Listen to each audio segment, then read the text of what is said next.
Bismillahirrahmanirrahim. Assalamualaikum warahmatullahi wabarakatuh. Alhamdulillah rabbil alamin. Wa bihi nasta'in ala umuri dunya waddin. Salatu wassalamu ala asyrafil anbiya'i wal mursalin nabiyyina Muhammadin wa ala alihi wa sahbihi ajma'in wa man tabi'ahum bi ihsanin ila yaumiddin. Amma ba'd. Allahumma alimna ma yanfa'una wanfa'na bima 'allamtana wa zidna ilma. Ikhwani fillah rahimani wa rahimakumullahu jami'an. Kita bersyukur kepada Allah Subhanahu wa taala kita kembali bisa berkumpul pada kesempatan sore hari ini untuk bersama-sama kita melanjutkan pelajaran kita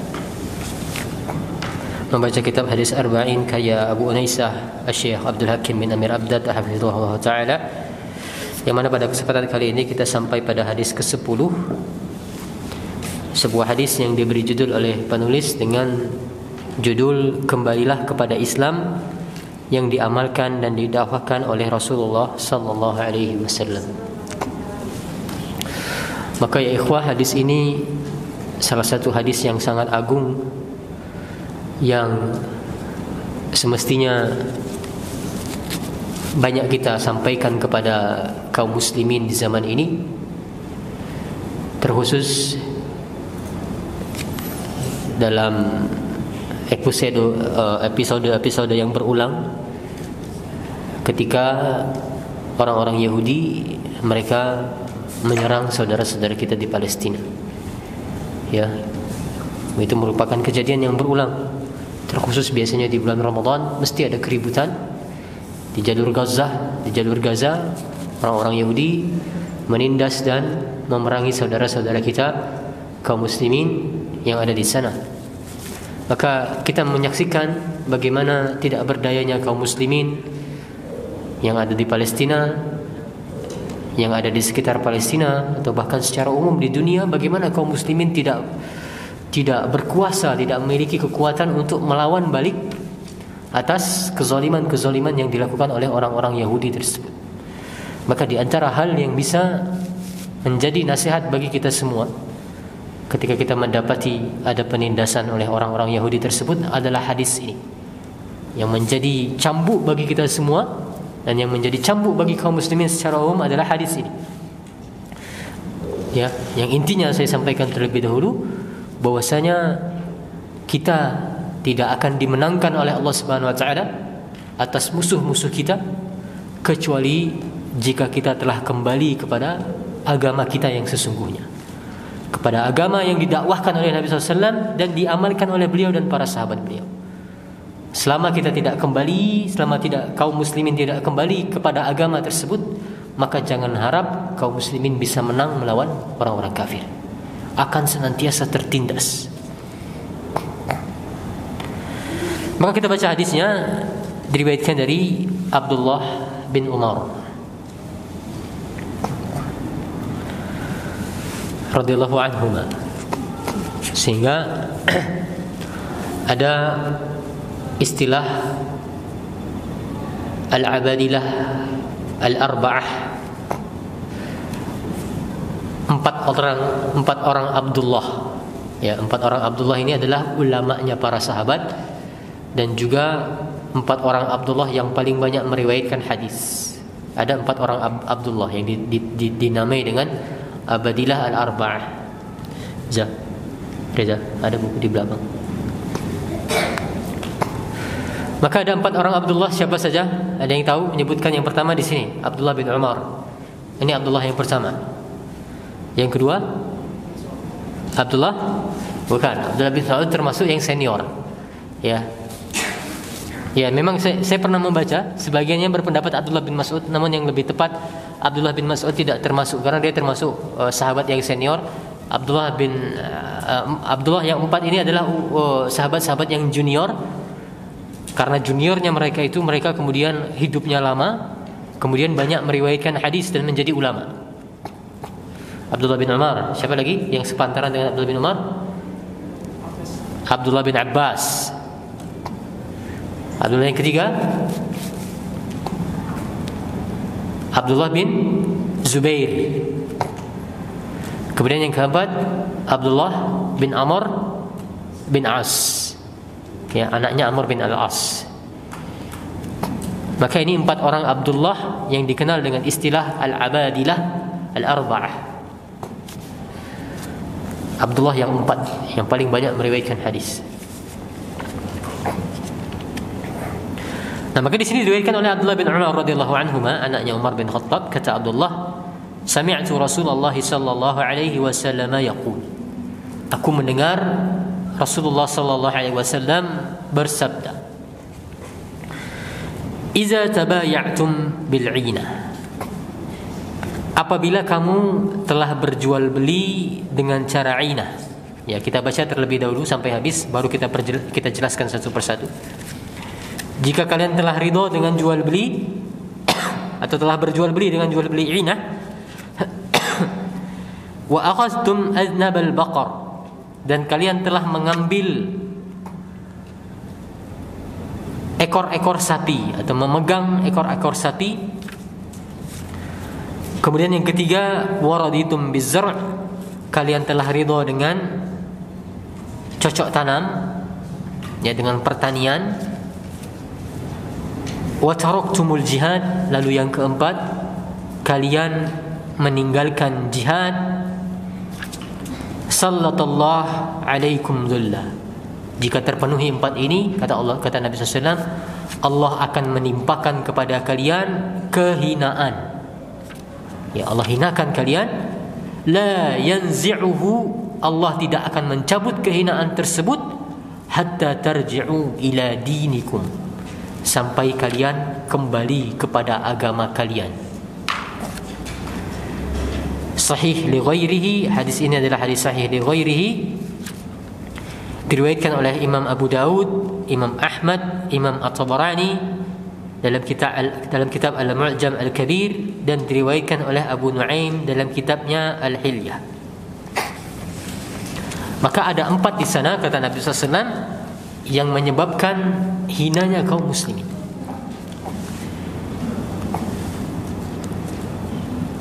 Yang kehinaan tersebut tidak akan Allah angkat sampai kaum muslimin kembali kepada agamanya.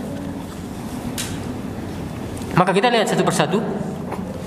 Kata Nabi SAW yang pertama, iza tabaya'tum bil 'inah, jika kalian telah melakukan jual beli dengan cara 'inah. Kita baca terlebih dahulu kata penulis di sana apa jual beli 'inah. Di catatan kaki nomor 5, yang dimaksud dengan jual beli 'inah adalah engkau menjual suatu barang dengan akad atau dengan harga kredit, dengan menyerahkan barang tersebut kepada pembelinya. Kemudian engkau membeli kembali barang tersebut dari si pembeli tadi dengan akad harga tunai yang lebih murah daripada harga kreditnya. Baik, silakan dibaca ulang kalau kurang paham, tapi saya bantu coba jelaskan dengan contoh kasus.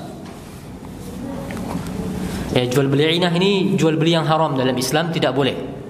Ya, Nabi SAW mengatakan demikian, apabila kamu berjual beli secara inah, itu menunjukkan pengingkaran, menunjukkan haramnya jual beli inah ini. Apa itu jual beli inah? Ya. Jadi sebelum kita ke jual belinya terlebih dahulu, misalnya ada orang dia butuh uang 5 juta misalnya, ya.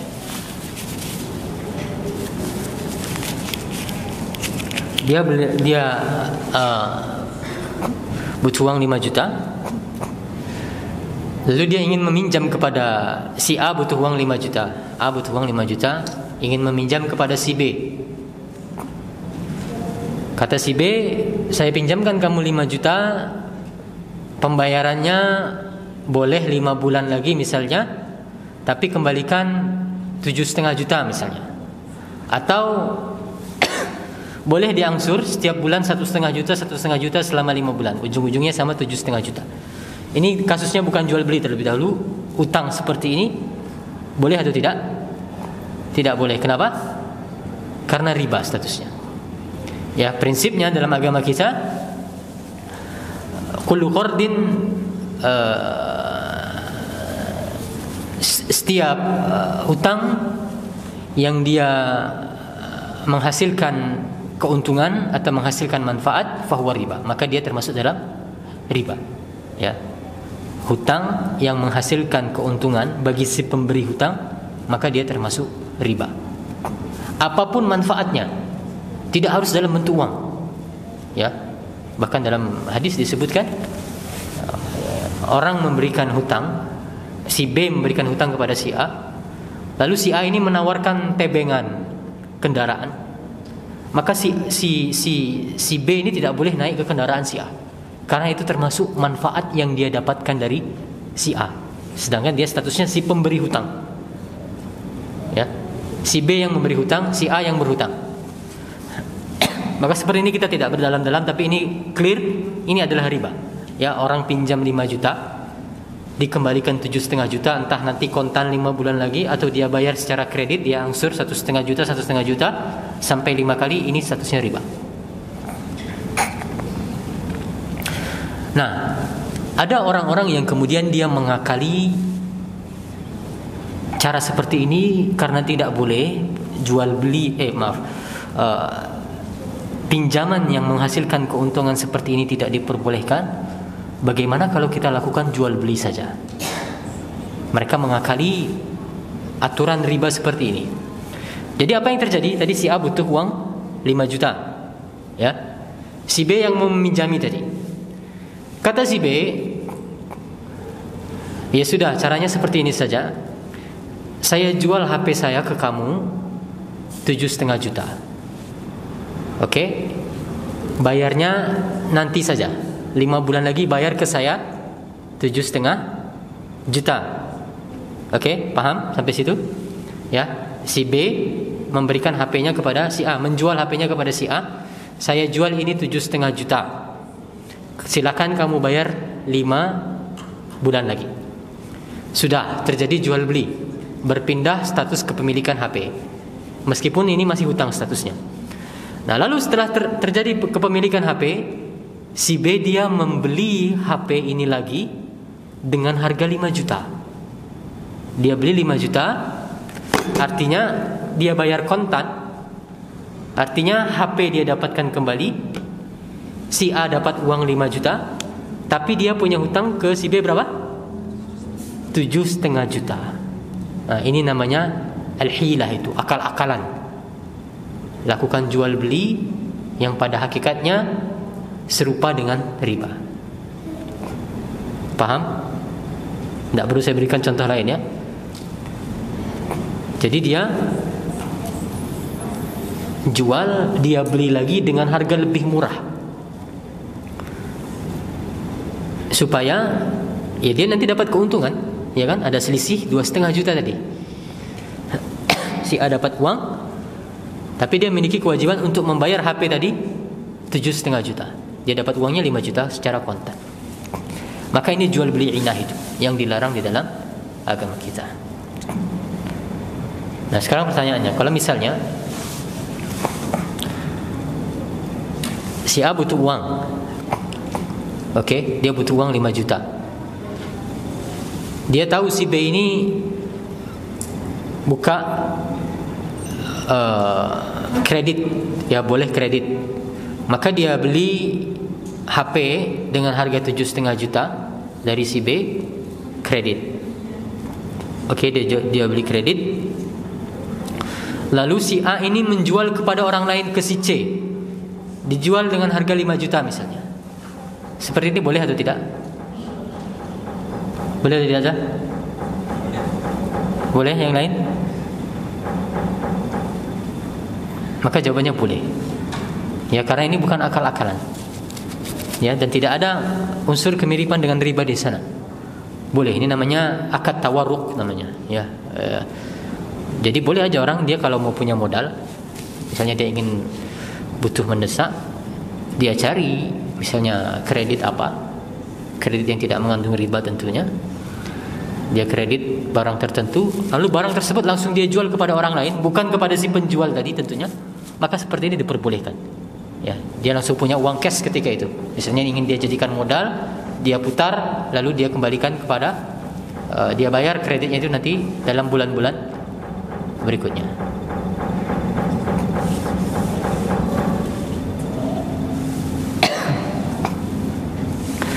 Nah, maka ini yang pertama yang disebut sebagai jual beli inah, jika telah dipraktekkan jual beli inah seperti itu. Yang kedua, kata Nabi SAW, jika kamu telah memegang buntut-buntut sapi serta kamu merasa senang terhadap tanaman-tanaman milikmu dengan pertanian milikmu. Nah, maka ini berhubungan, ya. Apa maksudnya memegang ekor-ekor sapi? Itu kata Syekh Muhammad bin Shalih Al-Utsaimin adalah untuk membajak sawah. Ya. Sapi digunakan untuk membajak sawah. Makanya digunakan istilahnya memegang ekor, memegang buntut. Jadi dipukul dari belakang supaya sapi itu dia berjalan untuk membajak sawah atau membajak kebun. Dan kalian telah ridho dengan tanaman atau dengan pertanian. Ya, kita baca kata penulis di sana. Maksud dari memegang buntut sapi dan merasa senang terhadap tanaman adalah bahwa kondisi kamu telah tenggelam serta tertipu dalam kehidupan dunia sehingga melupakan akhirat. Ya, jadi maksudnya mereka lebih senang untuk mengurusi pertanian mereka ketimbang panggilan untuk jihad. Dan ini betul-betul terjadi ketika perang Tabuk, ya. Perang Tabuk, orang-orang munafik, ya, terjadi pada orang-orang munafik. Jadi kan perang Tabuk itu perang yang betul-betul sulit, karena ini pertama kalinya kaum muslimin berhadapan dengan orang-orang Romawi. Kondisi kaum muslimin ketika itu sedang sulit, paceklik, musim panas berkepanjangan. Perjalanannya sangat jauh menuju Tabuk itu, sehingga butuh perbekalan yang sangat besar. Dan ketika Nabi SAW hendak berangkat itu merupakan masa-masa memasuki masa panen, ya, masa panen pertanian di kota Madinah. Nah, makanya kemudian ini berat bagi sebagian orang-orang bagi sebagian orang, yaitu bagi orang-orang munafik, berat bagi mereka untuk ikut berperang bersama Nabi meninggalkan kota Madinah, karena mereka lebih memilih pertanian mereka. Ya, ini sudah saatnya untuk panen. Tidak usah kita ikut berperang saja. Nah, maka itu maksudnya. Ya, mereka lebih memilih kehidupan dunia daripada panggilan untuk berjihad. Lalu kata Nabi SAW, dan kamu meninggalkan jihad. Ya, sehingga tadi itu berhubungan antara ridho terhadap pertanian, lebih memilih pekerjaan dunia daripada panggilan jihad. Maka sallallahu alaikum az-zull, Allah akan menimpakan kehinaan kepada kalian. Kita baca catatan kaki kata penulis, yakni memberi kekuasaan kepada kaum kufar untuk menguasai kamu dengan sebab kamu telah meninggalkan agama kamu. Ya, sehingga ini sebabnya. Ini penjelasannya sebagai bentuk hukuman dari Allah Subhanahu wa taala karena kalian telah meninggalkan agama kalian. Yang pertama, tidak lagi peduli dengan halal haram. Yang kedua, mereka lebih memilih pertanian, lebih memilih pekerjaan dunia mereka ketimbang panggilan jihad, dan mereka tidak mau berjihad. Maka Allah berikan hukuman kepada mereka, kepada kalian, karena kalian telah meninggalkan agama kalian. Hukumannya berupa Allah memberikan kekuasaan kepada orang-orang kafir atas diri kalian. Kalian menjadi terhina di mata orang-orang kafir. Ya, sehingga nanti kita baca hadis berikutnya. Sebab utama kaum muslimin itu terhina di mata musuh-musuhnya bukan semata-mata karena tertinggalnya ilmu pengetahuan dan teknologi mereka, bukan semata-mata tertinggalnya peralatan perang mereka, tidak. Tapi sebab utamanya adalah karena mereka meninggalkan agama mereka. Karena mereka meninggalkan agama mereka. Ya, coba kita renungkan bagaimana dulu Islam betul-betul berjaya di masa Nabi SAW dan di masa para sahabat.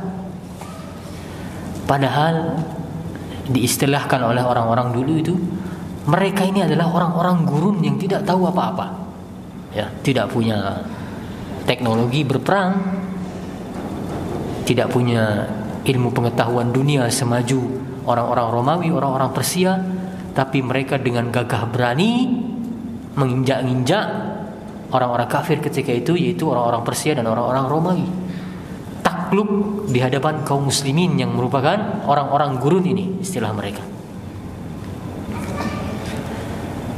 Padahal secara peralatan perang kaum muslimin itu jauh tertinggal, ya. Bagaimana dulu Khalid bin Walid, ya, sebagian sahabat itu dulu kebingungan, ya bukan kebingungan, ya sedikit kaget ketika berperang melawan orang-orang pada, kalau saya tidak salah, pada perang Qadisiyah, ya. Bagaimana ketika orang-orang kafir ketika itu membawa gajah, pasukan-pasukan gajah yang sudah diberikan tameng-tameng. Belum pernah kaum muslimin melihat seperti ini, belum pernah menghadapi seperti ini.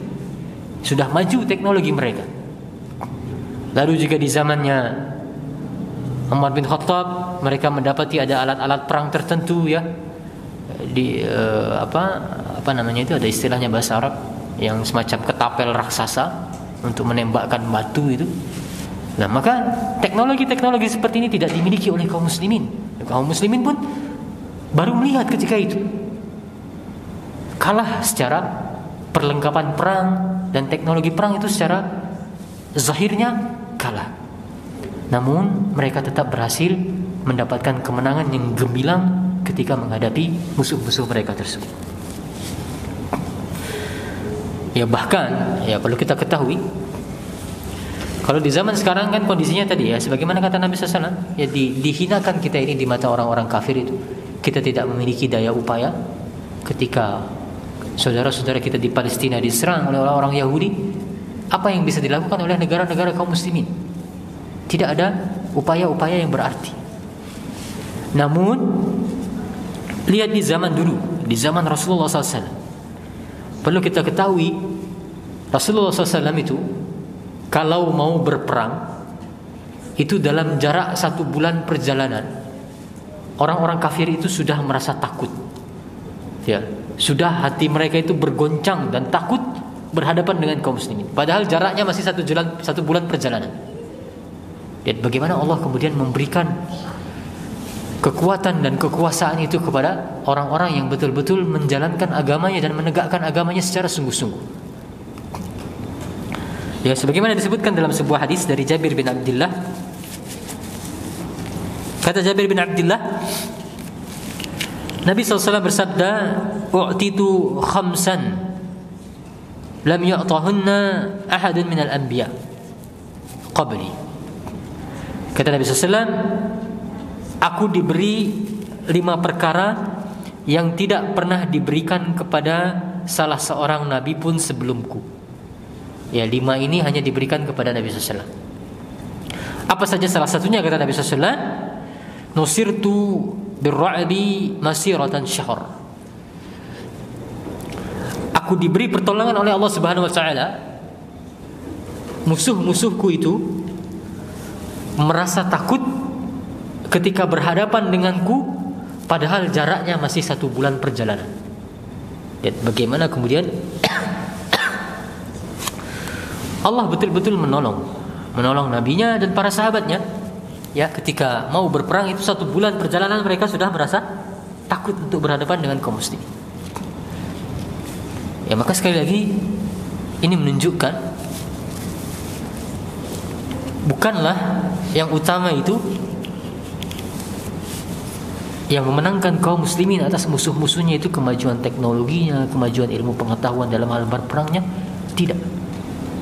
tapi adalah sejauh mana mereka mengamalkan agama mereka. Makanya ada khutbah yang terkenal dari salah seorang ulama kita, mata ta'udu ilaina al-Filistin idza anna ila Allah 'adat ilaina al-Filistin. Ini judul khutbah yang judul khutbah yang senantiasa dijadikan bahan-bahan pengajian dan diulang-ulang. Saya lupa nama ulamanya. Tapi intinya adalah judul khutbah tersebut, kapan Palestina akan kembali ke tangan kita kaum muslimin? Jawabannya, jika kita kembali kepada Allah, maka Allah akan mengembalikan Palestina ke tangan kita. Ya. Kapan Palestina akan kembali ke tangan kita? Jika kita telah kembali kepada Allah, maka Allah akan mengembalikan Palestina ke tangan kita. Maka sekali lagi, ikhwani fillah rahimani wa rahimakumullahu jami'an,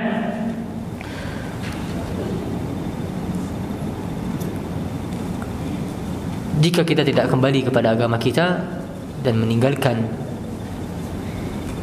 agama kita, lebih memilih kehidupan dunia dan lebih memilih tidak peduli dengan halal haram dalam transaksi jual beli, meninggalkan jihad, maka Allah akan senantiasa memberikan kehinaan di mata musuh-musuh umat Islam.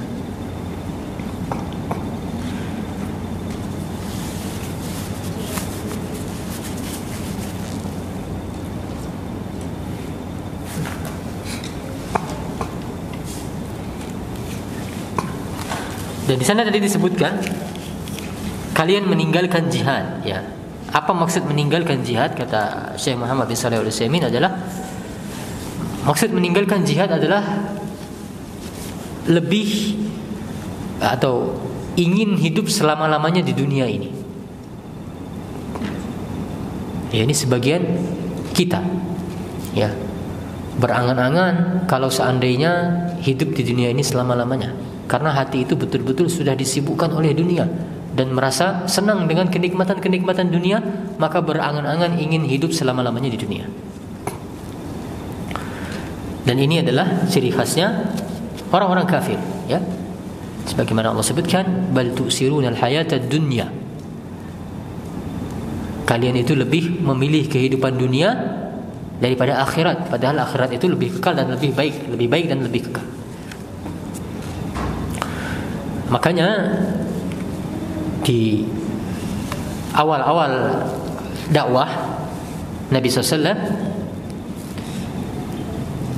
di fase Mekah, di antara hal terbanyak yang didakwahkan oleh Nabi SAW adalah keimanan kepada hari akhir, ya. Dalam Al-Quran, dalam banyak hadis, makanya digandengkan di banyak tempat tentang keimanan kepada Allah dan kepada hari akhir. Ya, man kana yu'minu billahi wal yawmil akhir. Barang siapa yang beriman kepada Allah dan hari akhir. Karena keimanan terhadap hari akhir ini dampaknya luar biasa kepada diri seseorang. Ya, di antaranya adalah dengan seseorang itu dia beriman dengan hari akhir, dia kemudian tidak memilih kehidupan dunia. Ya, dia tidak lebih memilih atau tidak lebih condong kepada kehidupan dunia dengan keimanan yang dia miliki terhadap hari akhir.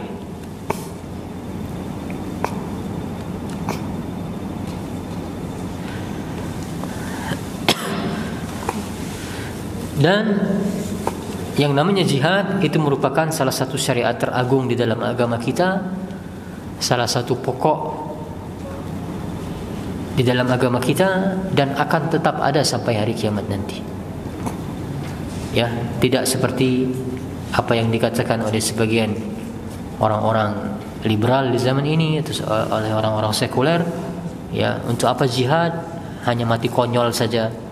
Atau mereka mengatakan Islam adalah agama yang kejam, sekarang sudah tidak ada jihad karena prinsip-prinsip jihad itu bertentangan dengan konsep rahmatan lil alamin, dan seterusnya. Propaganda-propaganda yang mereka lemparkan. Namun kaum muslimin rahimani wa rahimakumullah jami'an, kita senantiasa harus beriman bahwasanya yang namanya jihad adalah salah satu bagian tak terpisahkan dalam agama kita, dan dia senantiasa berlaku. Ya, meskipun harus terpenuhi syarat-syaratnya di sana ya. Tidak bisa seseorang itu kemudian dia berteriak jihad sendirian atas kemauan dia sendiri tanpa dia memenuhi persyaratan-persyaratan untuk berjihad di sana.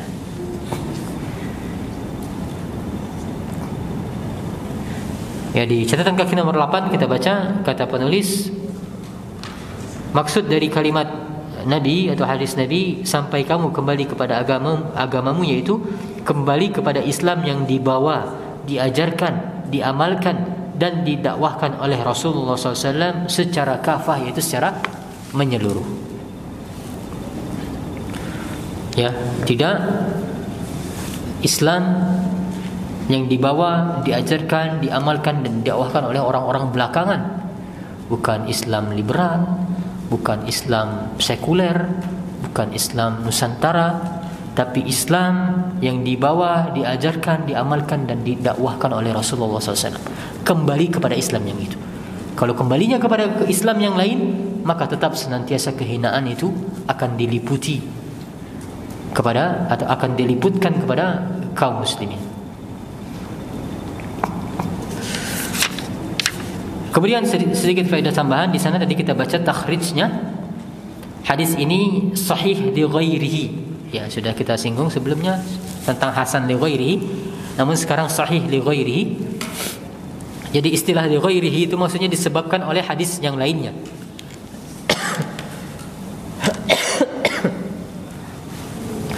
Jadi kalau hadis hasan ada dua, hadis hasan li zatihi, hasan li ghairihi. Hasan dia memang hadis itu statusnya hasan. Ya.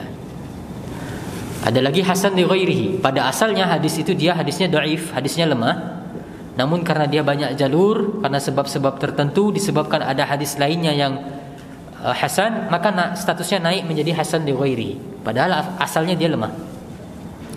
Begitu juga dengan sahih li ghairihi. Ya, ada sahih li zatihi namanya. Sahih li zatihi itu dia hadis itu memang sahih, ya, memang hadisnya itu sendiri sahih. Kalau sahih li ghairihi, pada asalnya hadis ini dia tidak sahih, pada asalnya dia hasan, sederajat di bawahnya.